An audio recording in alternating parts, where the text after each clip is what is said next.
harimo akantu k'agafatiga ko urababona yego mu kibuga baragerageza kwikaza ba Doku ba Trossard baragerageza kwikaza ariko wareba ukabona ko kirimo akantu kameze nk'akananiro. Niyo mpamvu rero ashobora rwose kuzajya mubona ama equipe menshi cyane yiganjemo yo muri Afrika mu by'ukuri azagakanira cyane ama equipe y'abanyaburayi cyangwa y'abaratino yo muri Amerika bo muri Amerika yepfo. Urabona ko abakinnyi bananiwe neza wenda kantu tweta tujyanira rimwe tutaza no kugatindaho muri Aziya ntabwo aratakaza imikino 6 bamaze gukina muri iki gikombe cy'isi ari bahuyemo n'abanyaburayi. Burindi ikipe ziri kugorwa nizo muri Amerika y'epfo. Burana ikipe yo muri Amerika y'epfo irabona intsinzi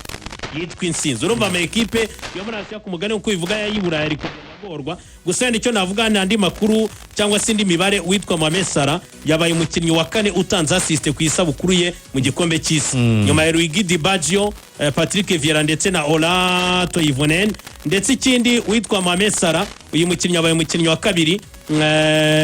ukinnye igikombe, yabaye umukinnyi wa mbere ukinnye igikombe cy'isi, umukino wa mbere ufungura awukina ariko yanagize isabukuru mu itsinda. Axel tubwize ni match zabaye nyuma ya saa 6 mu rukerera rw'uyu munsi, ndetse twambuke tuza no kuri izi match ziri buze kumanuka iri joro,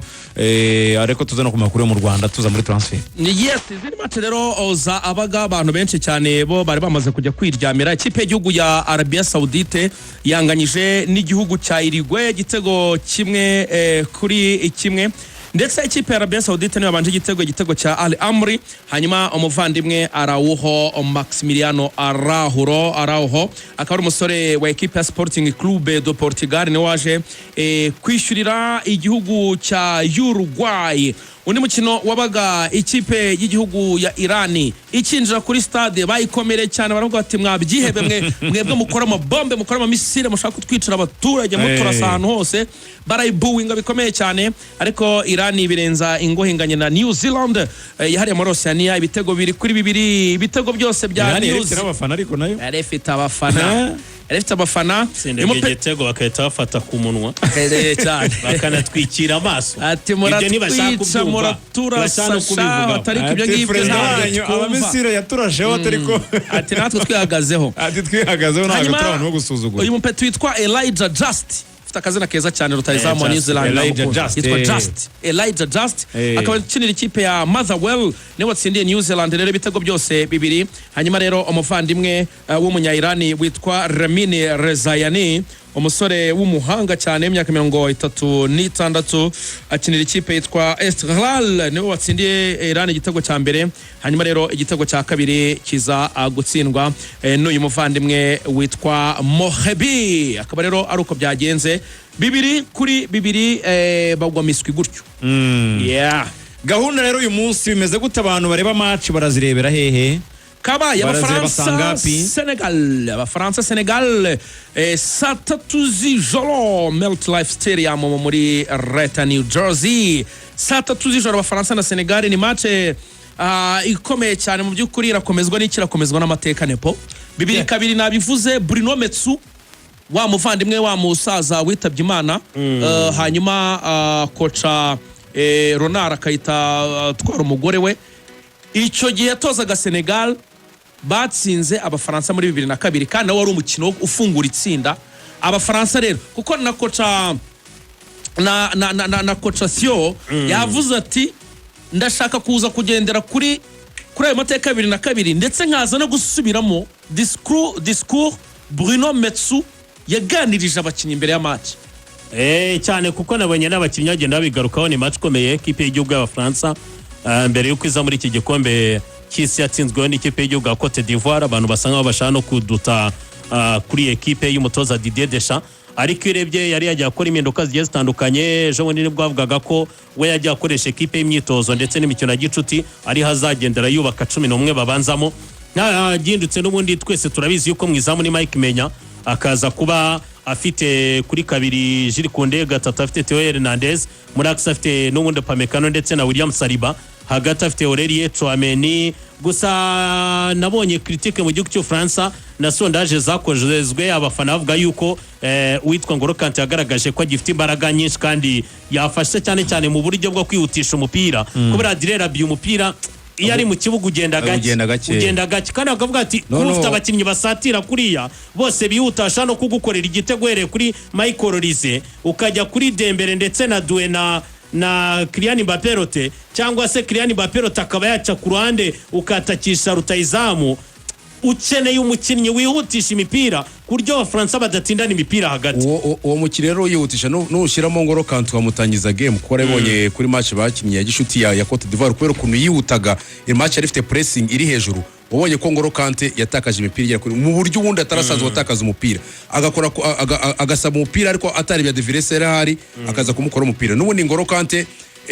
nibyo yagukinira ariko kumutangiza match ndetse tukamubara ku minota 90 biragoye ikindi ku ruhande rw'Ubufaransa kiracyari kwibaza ngo Ryan Cherki umwanya azawubona ate kubera ko urebye imbere ntabwo yamukinisha n'ubushize yararakaye yatakaje imipira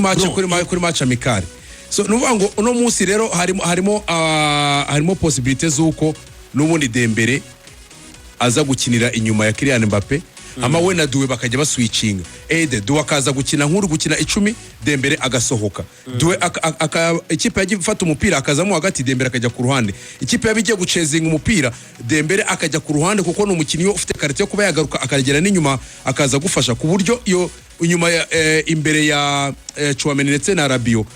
Olise iruhande rw'iburyo Doué iruhande rw'imoso amambe Mbappé Dembele akamujya inyuma Doué ikipe ifite umupira izamutse akazamo hagati muri gukina 10 Dembele akajya ku ruhande ama ikipe yabigiye gucezinga cyangwa se isubiye inyuma Dembele agasubira imagiye gufasha ama Doué agasigarana imbere na Kylian Mbappé urebye mu buryo bw'imikinire ku ikipe ya Senegal kuko Senegal nayo ureba mu mikino ya gishuti navuga ko itagize imikino y'ishuti myiza kuko yakinnye na Saudi Arabia baranganya ubusa ku busa batsindwa na Leta Zunze Ubumwe za Amerika ibitego 3-2 mu buryo bwo kwitegura Paptiao ntabwo kipe Senegal yari imeze neza ariko urebye abakinnyi ifite ndetse navuga ko na performance bagize mu gikombe cya Afrika bakayitwara nubwo nyuma hari byaje kuyikurikira ekipe ya Senegal ubona ko harimo akantu navuga ko ka revive isa naho yongeye kubyuka ugereranyije nuko mu gikombe cya urebye nta nibanga barafite Edouard Mendy Krépin Diatta ndetse na El Hadji Diouf Krépin Diatta umutoza yahisemo kujyana kuri kabiri akavuga ati hari ahantu ntabwo uzongera gukinira imbere mu gihe Malang Sarr akina mutima defense na Musani Yakate hagati mu kibuga hari umusore twa Bibu Diarra ukina mu ikipe ya Sunderland arafatanya n'uwitwa Idrissa Gana Gueye ndetse na Lamine Camara umusore w'ikipe ya Monaco uruhande rumwe Sadio Mane urundi rukinaho Cheikh Iliman Ndiaye mu gihe batakisha Nicolas Jackson ariko arinda amakuru ko avuga ko Habib Diarra akinana na Idrissa Gana Gueye Cheikh Iliman Ndiaye agakina 10 kugira ngo Ismaila Sarr ajye ku rundi ruhande rw'iburyo yazwe no barero ko niyo mikino yari iza kumanuka uyu munsi Axel yabibabwiye ubwo saa 7 Iraq irakina saa 7 z'ijoro Iraq irakina na Norvège mu gihe Argentina saa 9 muzo mu rukereza gukina n'ikipe y'igihugu Algeria ubwo abanya-Algeria ntabwo bari buryame nyine kugira ngo tegeze match yabo nta kundi ubwo rero ndumva ari iyo mikino ihari mu gitondo ubwo twageze mu gitondo Jordan irakina n'ikipe ya Australia nuko gahunda rwose zifashe imikino y'igikombe cy'isi imwe nyine irimo iragenda iba amasaha asa nk'ahagoye ku banyafurika ariko niko gahunda zifashe bijyanye n'imiterere ya biriya bihugu tuvi Burayi ndumva ngira ngo